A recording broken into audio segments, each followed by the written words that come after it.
Isa na po yata sa pinakamasayang yugto sa buhay ng magsing-irog ang pakasalan ng isa't isa. At yan po mismo ang naramdaman ng ating kapuso dito sa GMA na nakikipaglaban po sa sakit na cancer ng sorpresahin siya ng programang Unang Hirit at ng kanyang nobyo ng isang kasal. Tunghayan po natin ang wagas na pagmamahalan ni Julius at Jennifer sa mainit na balita natin ni Jamie Santos. Ika nga ni Francisco Balagtas, ang pag-ibig kapag pumasok sa puso ni Numan, hahamakin ng lahat masunod lang. Pinatunayan yan ng wagas na pag-iibigan ng staff ng Unang Hirit researcher na si Jennifer Ray Balang at GMA cameraman na si Julius Serrano.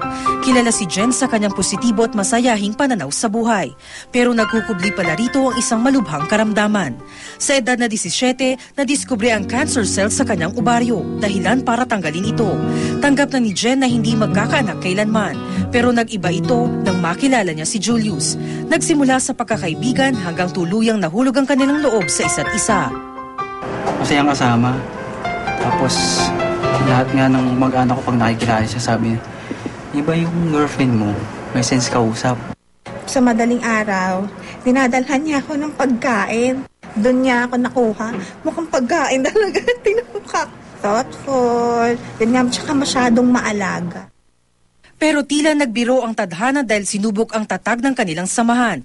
Dahil natuklasan na nanumbalik ang cancer cell sa bagat utak ni Jen na mas malala pa ngayon. Sa ngayon ay matinding gamutan ng pinagdaraanan ni Jen at may pagkakataong bumibigay ang kanyang katawan. Pero nagsilbing lakas ni Jen ang wagas na pag-ibig ni Julius na nangakong di siya iiwan sa kanyang laban. Siya lang yung babaeng mamahalin ko ng buong buhay ko. Na pag-aalayan ko ng buong buhay ko. Kahit di na tayo magkaka-baby? Ikaw lang naman yung baby ko, di ba? Pangarap ng sino mang babae ang maikasal sa kanyang pinakamamahal. Kaya in time for Valentine's Day, isang sorpresang kasalan ang ibinigay ng Unang Hirit para sa kanila.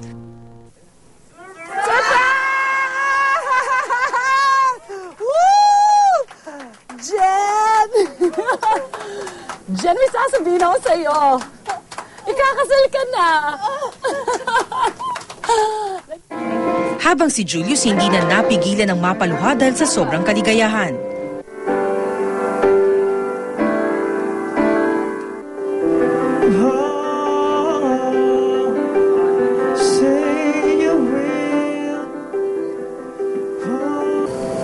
Jennifer,